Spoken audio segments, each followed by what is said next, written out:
창시자도 어떤 종교의 위대한 성인들도요, 어린아이를 품에 안고 축복하시고 어린아이 내걸음을 용납하고 금하지 말라고 하신 말씀은 없습니다. 오직 우리 예수님만이 그렇게 하실 것을 우리가 기각을 하고 있습니다. 오늘 우리가 어린이 주일을 맞이하고 어린이 주일 설교를 해야 되는데 오해하지 마시기를 바랍니다.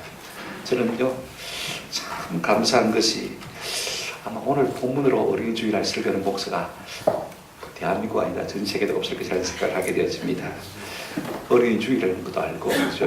그 다음에 우리가 당연히 요한복음 강해 설교를 하지만 주제에 맞게 설교를 해야 된다는 것도 알고 있습니다. 그래서 제가 지난 주일 마치고 시편 128편을 가지고 설교하려고 3대 신앙이라는 제목으로 설교하려고 다 준비까지 해뒀는데 성령께서 일주일 내내 이 말씀으로 설교하도록 저를 강문하시고 인도하시는 것을 제가 느꼈습니다. 환갑을 넘어서야 성령의 인도하심이 것인지 어떤 것인지 어떻게 순종하는지를 제가 조금은 익게 하는 것이요, 저로서는 굉장히 감사합니다. 너무 감사해요. 오늘 우리가 읽은 말씀은 여태까지 우리가 20장을 생각했습니다만은 부활을 믿지 못하는 예수님의 제자들의 모습을 우리가 살펴보았고, 또 예수님을 지극히 사랑함으로 예수님의 시신이라도 찾고자 했던 막달라 마리아의 눈물 젖은 사랑을 우리가 다 생각을 해보았습니다. 오늘 본문은 우리 예수님이 부활하시는 새벽에 이제 새벽 시간이 지나가고 한낮이 지나가고 저녁 때입니다. 그죠? 제자들은 지금 충격 속에 휩싸였습니다. 사랑하는 예수님이 돌아가셨다는 것도 충격이고, 그 다음에 여자들이 와서 예수님이 다시 사셨다라는 말을 하는데 잘 안 믿겨지니까 혼란스럽고 혼돈 가운데 있습니다. 그리고 이 일로 말미암아 유대인들이 자기를 어쩌면 죽일지 못하는 그런 불안, 두려움, 공포 속에 그들이 서 있는 것을 볼 수가 있습니다. 그래서 그들이 함께 지금 모여 있는데 부활하신 예수님께서 그들 가운데 턱 하고 나타나신 것입니다. 나타나셔서 세 가지 초군을 해주셨어요. 첫째가 뭐냐면 너에게 평강이 있을지어다. 둘째가 뭐냐면 아버지께서 나를 보내신 것 같이 나도 너희를 마누라 보내더라. 또 숨을 내쉬면서 말씀하시기를 무엇을 받으라? 성령을 받으라 라고 말씀하신 것을 우리가 볼 수가 있습니다. 저는 왜 성령께서 이 말씀을 계속 묵상하고 전하도록 하셨는지 제가 이제는 이해를 알 것 같아요. 오늘 본문 보시면요, 오늘 우리 인생에 가장 필요한 것이 무엇인지, 가장 필요한 은혜가 무엇인지를 잘 말해주고 있습니다. 또 어린이 주일을 맞는 우리의 자녀들에게 가장 필요한 것이 무엇인지, 우리 부모된 사람들이 자녀들에게 진정으로 주기를 힘써야 할 것이 무엇인지를 잘 말해주고 있습니다. 오늘 이 말씀을 통해서 은혜와 도전을 받는 저와 여러분 되시기를 주님의 이름으로 축원합니다. 우리가 첫 번째로 생각할 것은 부활하신 예수님께서 맨 먼저 제자들에게 뭐라고 말씀하셨습니까? 너희에게 평강이 있을지어다 하고 평강을 빈 것을 볼 수가 있습니다. 19절 보세요. 이날 곧 안식 후 첫날 저녁 때 제자들이 유대인들을 두려워하여 모인 곳에 문들을 닫았더니 예수께서 오사 가운데 서서 이르시되 너희에게 무엇이 있을지어다? 평강이 있을지어다. 지금 저들은요, 유대인들이 두려워서 문을 콕콕 닫고 있습니다.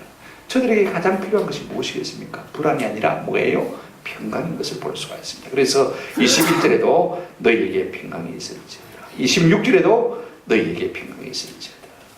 이렇게 부활하신 예수님께서는요, 그의 사랑하는 제자들에게 평강을 주시기를 기뻐하실 것을 볼 수가 있습니다. 이 말씀은요, 요한복음 14장 27절의 성취입니다. 평안을 너희에게 주노니 곧 나의 평안을 너희에게 주노라. 우리 예수님께서는 이미 십자가를 지시기 전에 이 말씀을 하신 것을 볼 수가 있습니다. 여러분, 안식 후 첫날이라고 했는데, 저녁이라고 했는데, 우리 예수님은 오늘 그죠, 안식 후 첫날 주일 새벽에 마쳤습니까? 다시 사시고 이제 한낮이 다 지나고 해그름 때가 됐습니다. 저녁 때가 됐는데, 저녁 때 지금 제자들은 혼란스러운 것입니다. 그죠? 그러니까 두려운 거예요. 유대인들이 두려운 거예요. 예수를 죽인 저들이 우리도 죽일지 모른다. 그래서 제자들이 다 함께 다락방에 모였는지 아니면 지하실에 모였는지 모르겠습니다만은요, 모였습니다. 지금 모여서 그들이 문을 닫았다. 근데 여러분, 문이 아니고 문들입니다. 이 복수가 참 중요해요. 문을 닫았다는 것은 그냥 닫았다는 말이 아니고 한번 더 합시다. 문을 꽂고 걸어 잠갔습니다. 그런 의미인 것입니다. 단순히 여러분 하나의 문만 잠근 것이 아닙니다. 문이란 문은 문들을 죄다 걸어 잠갔습니다. 이중삼중으로 겹겹이 다 걸어 잠갔다는 뜻인 것입니다. 실상은요, 그들이 문을 잠근 것이 아닙니다. 마음의 문을 닫아버리는 것을 볼 수가 있습니다. 두려움이 엄습하니까, 불안하니까, 그렇죠? 사람들이 두려우니까 마음의 문을 이중 삼중 개벽으로 다 닫아버린 것을 볼 수가 있습니다. 오늘날 사람들도 마찬가지입니다. 살면서요, 사람이 들어가는 것을 깨닫기 시작한 사람들은 자꾸 마음의 문을 닫아가는 것을 볼 수가 있어요.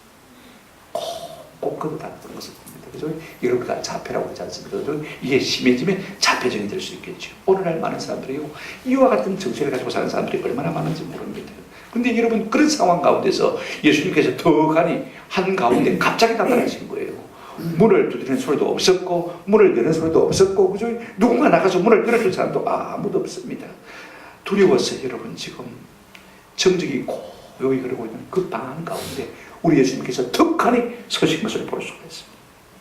오늘 백인구절이 누가복음 24장 37절에 보시면요, 그 예수님 때문에 그들이 깜짝 놀랐습니다. 그들이 놀라고 무서워하여 그 보는 것을 한번 합시다. 영으로 생하는지라.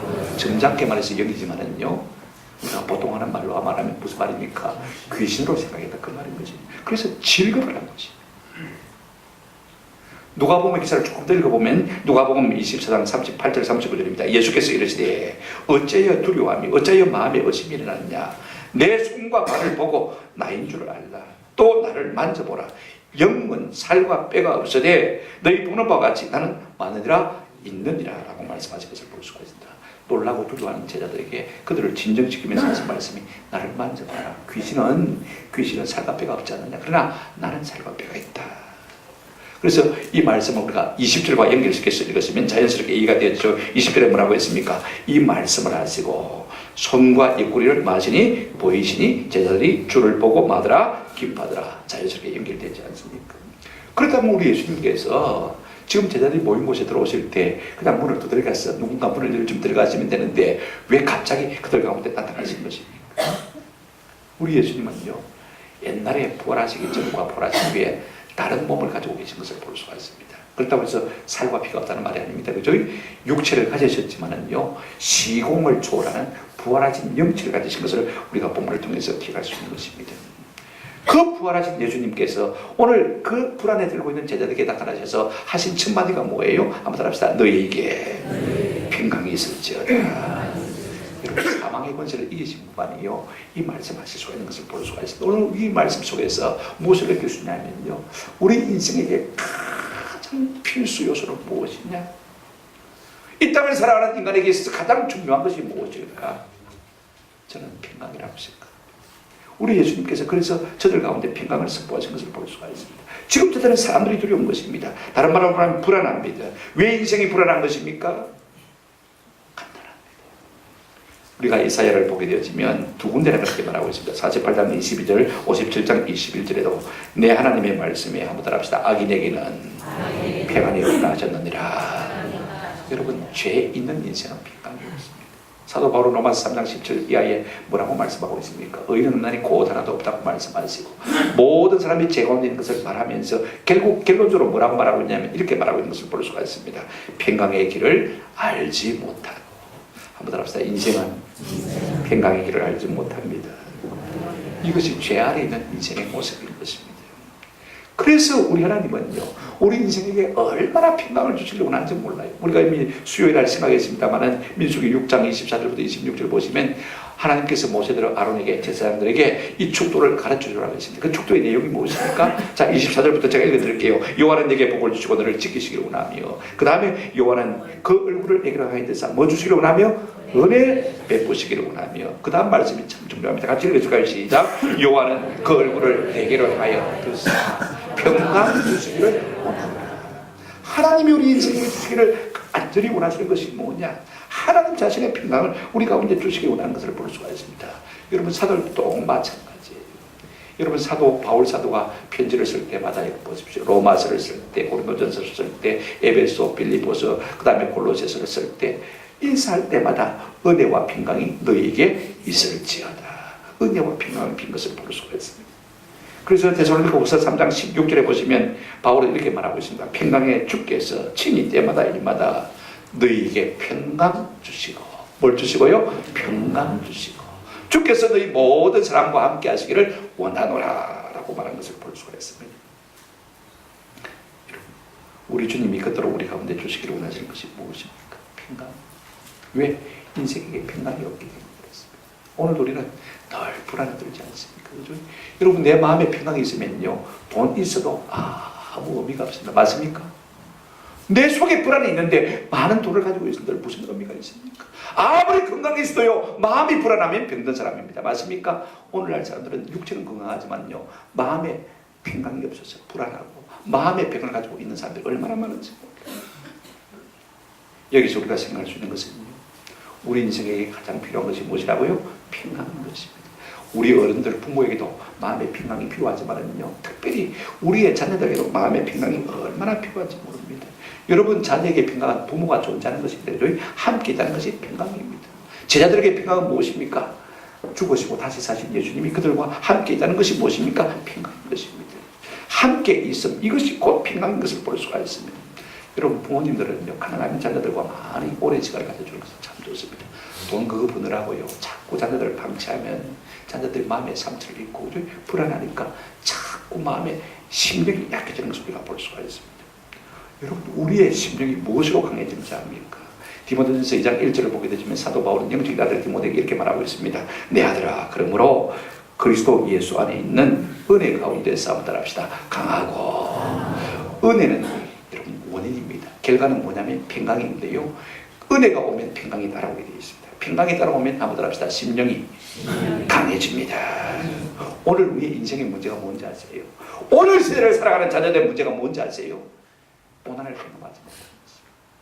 자녀들을 처음 오늘 우리가 살만하니까 어떻게 키웠습니까? 우나서 키웠습니다. 한두밖에 안 나오니까 어떻게 합니까? 네가 왕이다. 그렇게 공주처럼 왕자처럼 키운 것입니다. 그래서 모든 것을 부모들이 다 해결해 줬어요. 그러니까요 스스로 무엇을 했다는 의미 없는 것입니다. 저는 자녀 교육을 그렇게 하면 안 된다고 생각합니다. 한번 합시다. 자녀 교육은 내가 할 수 없을 그때 진짜로 시작되었습니다. 한 10명쯤 나가지고 내 손에 안 미치는 거예요. 그러면 저희들끼리 뭡니까? 큰 것입니다. 하나님의 은혜가 그들 가운데 함께 하셔서 그들을 키워주시는 것입니다.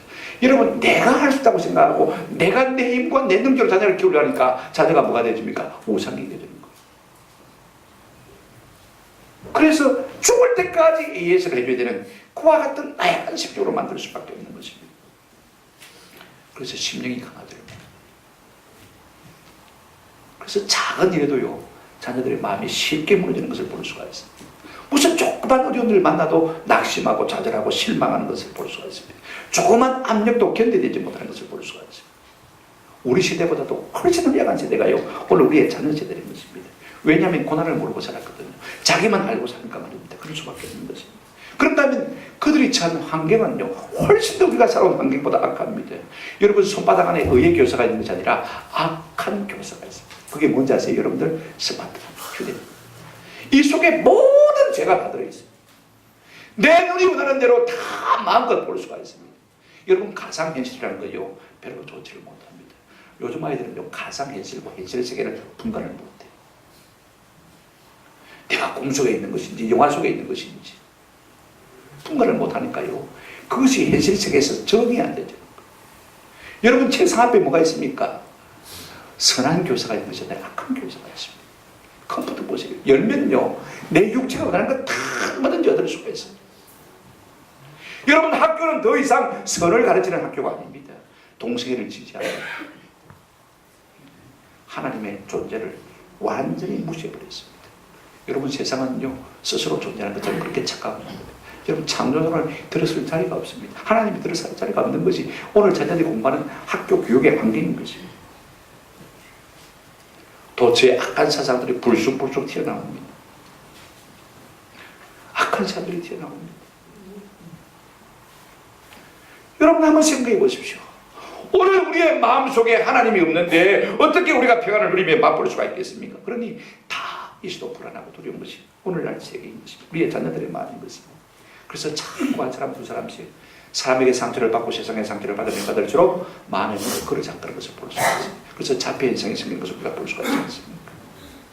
우리가 골리앗 같은 세상을 살면서 어떻게 하면 이 세상을 이길 수가 있겠습니까? 다윗처럼 그 하나님이 주시는 마음의 평강이 담대함이 있어야 우리가 이 세상을 승리하고 이겨나갈 수 있는 것입니다. 이사야 26장 3절에 보면 주께서 심지가 견고한 자를 평강하고 평강하도록 지키시니, 심지가 무엇으로 말미암아 견고한 것입니까? 평강으로 말미암아 견고한 것이죠.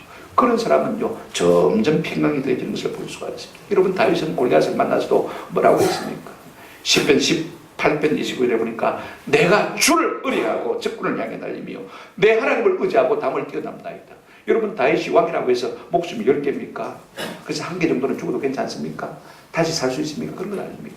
그가 그렇게 담대하게 세상을 향해서 나아갈 수 있던 용기의 원인이 되었습니까? 한번 합시다. 주님께서 평강을 주셨기 때문입니다. 주님이 평강을 주신 것입니다. 그러므로요 오늘 우리의 자녀 세대에게 가장 필요한 것은 학원 아닙니다. 여러분 공부 아닙니다. 돈 아닙니다. 말한 유산 아닙니다. 오늘 우리 예수님께서 부활하셔서 그의 제자들에게 너에게 평강 있을지다 라고 말씀하시는 것처럼 오늘 우리의 자녀 세대에게 가장 필요한 것은 하나님이 우리에게 주는 평강이 가장 필요한 줄로 믿습니다. 이것이 가장 필요한 요소인 것입니다. 오늘 우리는 이 평강을 우리 자녀들에게 흘리고 있는지를 한번 생각해 보실 수 있으면 참 좋겠다는 생각. 여러분 이 평강이 흐르도록 우리가 늘 주님의 평강을 자녀들에게 빌어주고 초월해주는 은혜가 있기를 바라고 우리 자신이 하나님과 평강을 누림으로 말미암아 우리 자녀들도 하나님과 평강을 누리도록 그렇게 만들어가는 것이 우리 삶에서 가장 중요한 요소인 것입니다. 이 같은 은혜가 우리 가운데 있기를 주의 이름으로 축원합니다. 두 번째 우리 예수님이 부활하신 예수님께서 제자들에게 무엇을 말씀하셨습니까? 21절을 보시면 예수께서 또 이르시되 너희에게 평강이 있을지어다 아버지께서 나를 보내신 것 같이 나도 너희를 보내더라 이렇게 말씀하신 것을 우리가 볼 수가 있습니다. 여러분 생각해 보십시오. 지금 이 제자들은요 사실 예수님을 버리고 떠났던 사람들입니다. 예수님 잡히실 때요 두려워서 다 도망갔던 사람 아닙니까? 예수님의 십자가 곁에 누구밖에 없었습니까? 사랑하는 제자 요한밖에 없었습니다. 다 배신하고 떠났던 사람들인 것입니다. 그럼에도 불구하고 우리 예수님께서 오셔서 그들에게 책망하신 것이 아닙니다. 평강을 주시면서 말씀하시기를 아버지께서 나를 보내신 것처럼 나도 너희를 막겠다 보내겠다. 다시 고쳐서 너를 쓰시겠다는 것입니다. 여러분 어디로 보내시는 것입니까? 우리가 안 들어도 알죠. 세상 가운데로 보내시는 것입니다. 마태복음 28장 18절 우리 예수님께서 제자들에게 뭐라고 말씀하셨습니까? 너희는 가서 그죠? 모든 민족으로 뭘 삼아? 제자를 삼아. 온 세상 끝까지 가도록 부르신 것을 볼 수가 있습니다.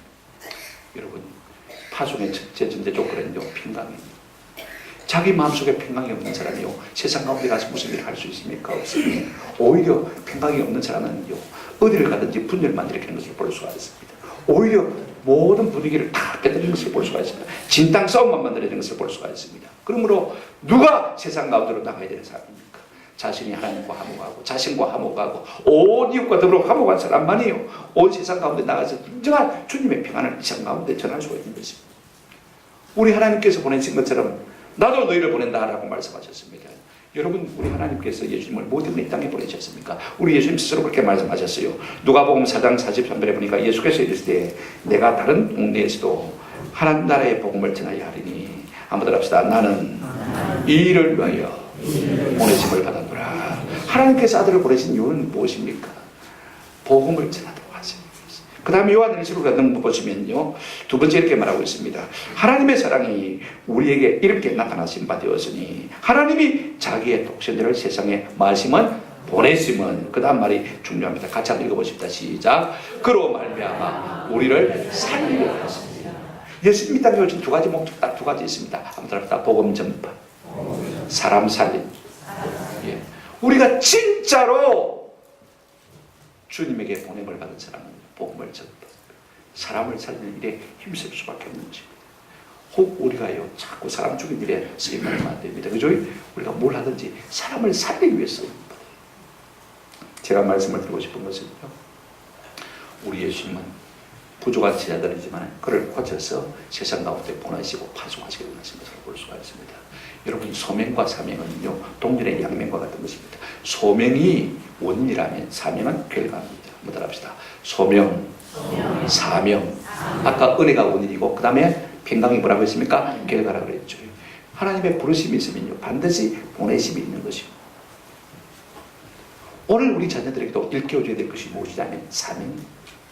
너는 이 세상에 그냥 아무렇게나 내던진 존재입니다. 하나님께서 반드시 내게 사명을 주셔서 이 땅에 보냈다. 여러분 공부를 시켜도요, 사명을 알게 해서 공부를 시키는 것이 유익하지, 사명도 없이 공부하면 어떻게 됩니까? 한번 생각해 보십시오. 그 좋은 머리 가지고 그 좋은 지식 가지고 전부 자기를 위해서 사용하고요, 나 외에 다른 사람은 죽일 때만 쓰임받는 것을 볼 수가 있습니다. 그러나 사명이 분명한 사람은요, 분명합니다. 목적이 분명하기 때문에 내가 이 공부를 위해서 무엇을 어떻게 사용해야 될지 잘 아는 사람이 될 수밖에 없는 것입니다. 오늘 우리가 자녀들을 그렇게 일깨워줘야 돼요. 에베소서 6장 4절에 또 아비들아 너희 자녀를 노엽게 하지 말고 한번 더 합시다. 오직 주의 교양과 훈계로 양육하라. 우리가 주의 교양과 훈계로 양육하는 것이 무엇입니까? 하나님께서 우리를 땅에 보내신다. 왜 보내시냐? 목적이 있다. 복음 전파와 사람 살리는 이 일을 위해서 보내신다. 계속해서 주의 교양과 훈계로 양육해 줘야 되는 것입니다. 그래야 그들이 세상 가운데서 나아가서 사명을 감당하는 사람이 되지. 안 그러면요, 죽으라고 자식만 위해서 사는 사람이 될 수밖에 없는 것입니다. 성경은요, 우리에게 자녀에 대해서 이렇게 비유하고 있는 것을 볼 수가 있습니다. 10편 127편 4절에 보면 젊은 자의 자식은 한번 합시다. 장사의 수중에 화살 같더니, 화살을 가만히 쥐고 있으면 무용지물입니다. 화살이 손에 쥐고 있으면 여러분 아무짝에도 쓸모가 없어요. 그러나 화살은요, 멀리 날려보낼 때 비로소 그 사명, 그 역할을 감당하게 되는 것입니다. 여러분, 우리 자녀들을 자꾸 부만의 자식이라고 기고만 있으면 안 돼요. 사명을 주어서 자꾸 세상 가운데로 나아갈 수 있도록 그들을 도와줘야 되는 것입니다. 이것이 부모의 삶입니다. 하나님이 나를 보내신 것처럼 나도 너희를 보낸다. 나도 너를 보낸다. 세상 가운데 나가서 승리하거라. 네 사명은 이것이다. 복음을 전파하고 사람을 살리는 이것이 네 사명이다. 자꾸 일깨워줘야 되는 것이죠.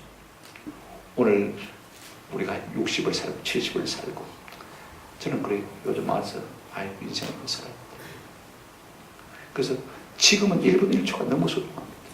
어제 우리 식사당번 봉사위원들이 저녁에 점심 식사를 지하의 식당에 와서 먹으라고 저를 불러줘서, 그래서 식사를 맛있게 하고 왔어요.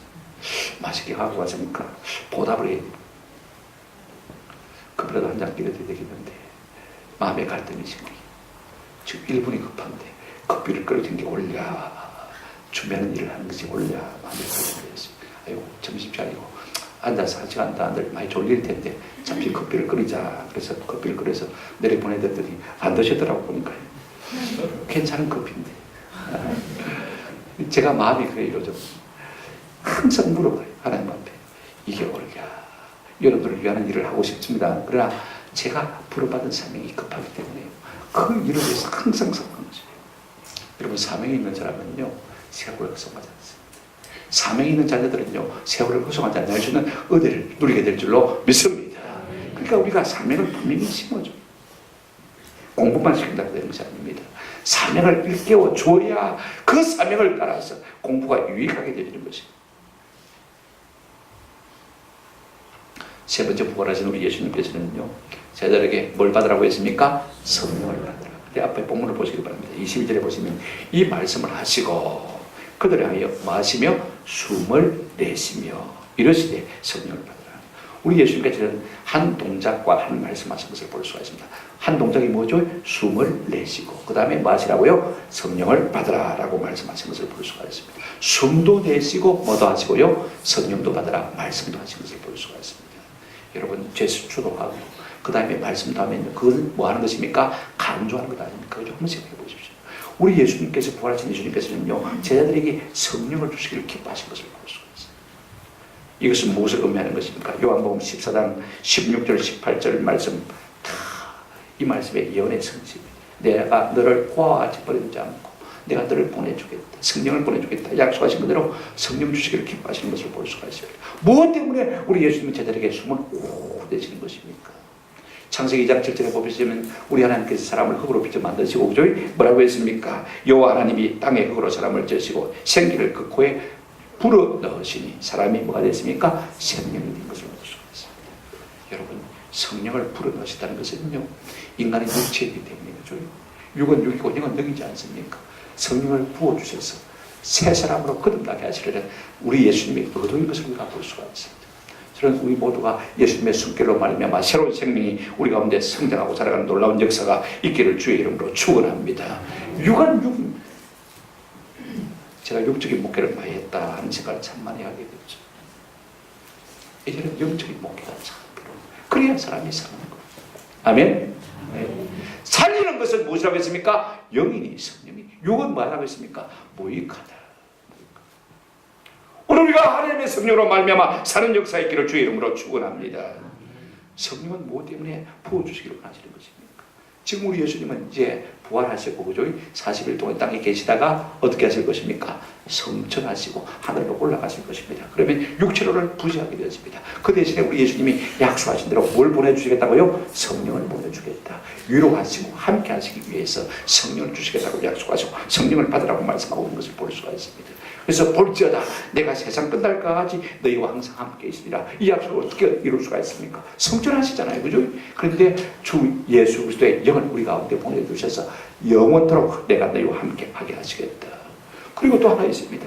성령이 함께 하심으로 말미암아 저들을 위로하실 뿐 아니라요, 성령이 함께 계셔야 저들 가운데 능력이 나타나는 것입니다. 우리가 누가복음 24장 40절에 보게 되지 49절에 보게 되지만 볼지어다 내가 내 아버지께서 약속하신 것을 너희에게 보내니 너희는 위로부터 능력으로 입혀질 때까지 이승에 머물라. 성령을 보내주실 건데 성령은 우리에게 뭘 주신다고 했습니까? 능력을 주실 것이다. 성령이 와야 세상 가운데로 갈 수가 있는 것입니다. 능력이 주어지는 것입니다. 여러분, 성령은 지혜의 영입니다. 성령은 지식의 영입니다. 성령은요, 모든 충만한 것을 충만케 하시는 영인 것입니다. 그 성령이 오시면요, 제자들이 세상 가운데 나타나서 승리할 수 있는 것입니다. 그래서 사도행전 1장 8절에 오직 성령이 너희에게 마시면 너희가 권능을 받고 능력을 받고 온 땅끝까지 가서 내 증인이 될 것이다 라고 말씀하지 않았습니까? 여러분, 어떤 능력입니까? 오늘 본문 23절을 보시기 바랍니다. 성령이 우리 가운데 임하시면요, 어떤 역사가 일어납니까? 23절 같이 읽어보시고 시작. 너희가 누구의 죄든지 사하면 사하여질 것이요 누구의 죄든지 그대로 두면 그대로 있으리라. 여러분, 죄사함의 권세가 누구에게 있습니까? 오직 예수 그리스도 하나님 한 분밖에 없습니다. 맞습니까? 그런데 주 예수 그리스도의 성령이 우리 속에 함께 하시면요, 우리가 그들의 죄를 결박을 풀어줄 수 있는 권세가 우리 속에 뭐합니까? 생긴다는 말인 것입니다. 그래야 사람들을 사망 가운데서 건져낼 수가 있지 않습니까? 사람을 살리는 생명의 역사가 어디에 있습니까? 내게 있는 것이 아니고 내 육체에 있는 것이 아니고 성령의 능력이 있기 때문에 그러므로 성령을 받으라 라고 말씀하시는 것입니다. 누구든지 우리가 주의 일을 하시기를 힘쓰시기를 원하시면요, 저는 성령의 충만함을 받는 은혜가 있기를 주님의 이름으로 축원합니다. 그런가 하면 성령이 오셔야 우리의 성품이 옛 성품이 아니고 새 성품으로 거듭나게 되었습니다. 갈라디아서 5장 22절 23절 성령의 열매는 뭐라고 했습니까? 오직 성령의 열매는 사랑과 희락과 화평과 오래 참음과 자비와 양성과 충성과 온유와 절제, 이것들 열매들이 주렁주렁 맺힌다고 말씀하신 것을 볼 수가 있습니다. 여러분, 우리가 육적으로는요, 아무리 교육을 해도요, 여러분, 성령의 성품으로 죽었다 깨어나도 될 수가 없는 것입니다. 성령이 우리 가운데 오셔야 이와 같은 놀라운 열매들이 우리의 삶 가운데 주렁주렁 맺히게 될 줄로 믿습니다. 오늘 우리에게 간절히 필요한 것이 무엇입니까? 오늘 우리에게 위로가 필요합니다. 성령이 오시면 우리가 위로가 될 것입니다. 그렇죠? 오늘 우리에게 필요한 것이 무엇입니까? 능력 아닙니까? 성령이 오시면 우리에게 능력이 주어집니다. 오늘 우리에게 필요한 것이 무엇입니까? 새 성품 아닙니까? 성령이 오시면 우리 속에 이와 같은 열매가 맺힐 수 있는 것입니다. 여러분, 오늘 우리가 자녀에게 주어야 될 것이 무엇입니까? 성령이 오셔서 그들의 마음을 위로하시면요, 아무리 힘들고 어려운 일을 만나도 넉넉히 위로받고 힘을 얻고 일어나게 되는 역사를 맛보게 될 줄로 믿습니다. 그러니 우리가 우리의 자녀들에게 뭘 빌어줘야 되겠어요? 성령 충만을 빌어줘야 되는 것입니다. 여러분, 성령이 오시면 우리 속에 능력이 생깁니다. 지혜와 지식의 영이 뭐라고요? 성령이라고 했습니다. 지혜와 지식이 자꾸 그들 가운데 차고 넘치게 되는 것입니다. 능력이 그들 속에 역사하게 되는 것입니다. 아멘. 여러분, 공부를 센 지식을 이빨로 쑤시낸다고 해서요, 아이들이 지식으로 차고 넘치고 지혜로 차고 넘치는 것은 결단코 아닙니다. 가방줄이 아무리 길어도요, 지혜가 없는 사람은 여전히 지혜가 없습니다. 그러나 성령이 오시면 가방끈은 좀 부족해도요, 지혜를 주시고 지식을 자꾸 공급해 주시면 우리의 삶 가운데 날마다 능력이 차고 넘치는 역사가 나타나게 될 줄로 믿습니다. 너무 세상 공부 많이 집어넣어도요, 별로 유익이 안 됩니다. 이거 우리가 아셔야 돼요. 그러므로 우리가 자녀들에게 빌어줘야 될 것이 무엇이냐 한번 들어봅시다. 성령의 충만함을 빌어줍시다. 성령이 그 속에 들어가야 진짜 올바른 사람다운 사람이 된다고 해도 사랑과 희락과 화평과 오래 잡아먹고 자비와 양성과 충성과 온유와 절제 아름다운 열매들이 그들 속에 맺힐 수밖에 없는 것입니다. 이건 학교 교육으로 되는 게 아닙니다. 인서 교육한다고 윤리 교육한다고 되는 게 아니에요. 오히려 세상은요 더 나쁜 윤리 교육을 시키고 있는 것을 볼 수가 있습니다. 동성애도 괜찮다 그거 핍박하면 죄가 된다 그죠? 어떤 분은요 이 동성애위원회 일하는 분인데 그거 하면 자꾸 에이즈 걸린다 그랬다고 해서 파면당해서 쫓겨났어요. 그런 말 하지 말라는 거죠. 이게 세상입니다. 위험한 세상, 더러운 세상 가운데 우리가 무엇으로 우리의 자녀들을 순결하게 깨끗하게 지킬 수가 있겠습니까? 성령이 그들 가운데 역사하시면요 크고해지는 놀라운 은혜가 있게 될 줄로 믿습니다. 제가 주보 1면에 민들레와 아이들이라는 제목에 관련을 지었습니다만 너무 짧게 써서 이해가 안 될 것 같아서 제가 좀 더 구체적으로 설명을 드리고 합니다. 여러분 포공이란 말은요 한의사들이 이 민들레에게 붙여준 이름입니다. 공자를 붙여주어서 성비와 같이 대접하고 있는 것을 볼 수가 있습니다. 포자는 민들레 포자죠, 그죠? 근데 후덕이 있다고 했습니다. 민들레에게 9가지 덕이 있는데 옛날 서당에서는요 이 뜰에 민들레를 심어서 글을 배우는 아이들에게 매일같이 보면서 이 민들레 9가지 덕을 교훈으로 삼도록 가르쳤다고 하는 것입니다. 첫째 민들레 가진 9가지 덕 중에 하나가 뭐냐면요 참을인입니다. 참을인. 여러분 민들레는요 밝거나 운마차가 지나다녀도 죽지 않고 살아나는 끈질긴 생명을 갖고 있습니다. 아무리 짓밟을 빼도 또 살아나고 또 살아나는. 두 번째가요 강할 강자입니다. 여러분 민들레 뿌리는 여러분 자르거나 캐내어서 며칠을 만들어도 다시 씌우면 뭐합니까? 싹이 나는 것을 볼 수가 있습니다. 호미로 난도질을 해도요 가나다란 뿌리를 내려서 구골이 살아나는 이 강의 덕목 같은 것을 볼 수가 있습니다. 세 번째가 예의 덕목입니다.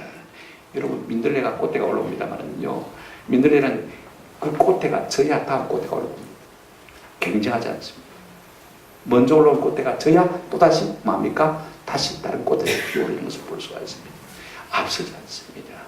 선배를 짓밟지 않습니다. 아름다운 예를 가진 것을 볼 수가 있습니다. 네 번째가 용의 덕을 가졌습니다. 여러분 민들레는요 어린 잎이나 뿌리를 먹을 수 있도록 온몸을 다 바치는 것입니다.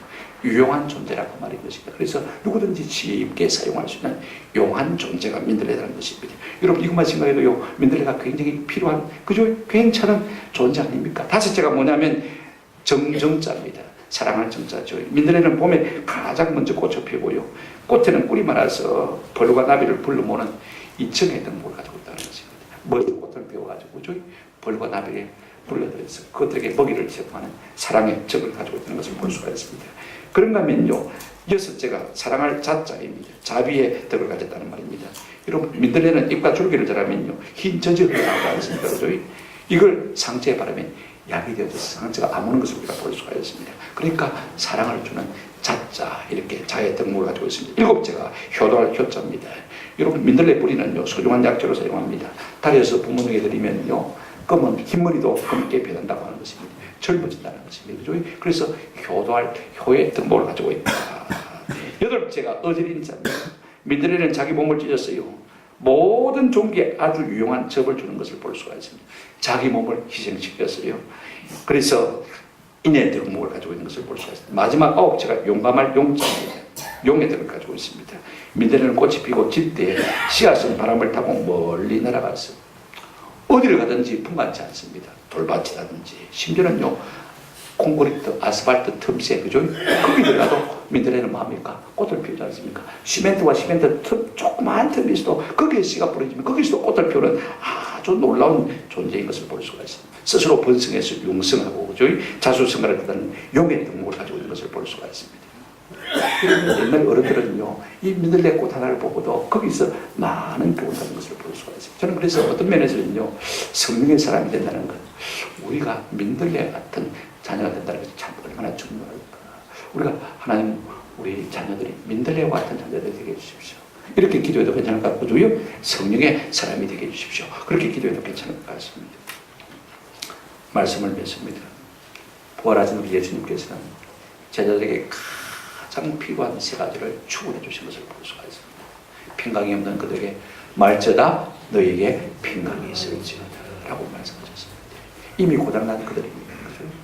이미 예수님을 배신한 그들입니다.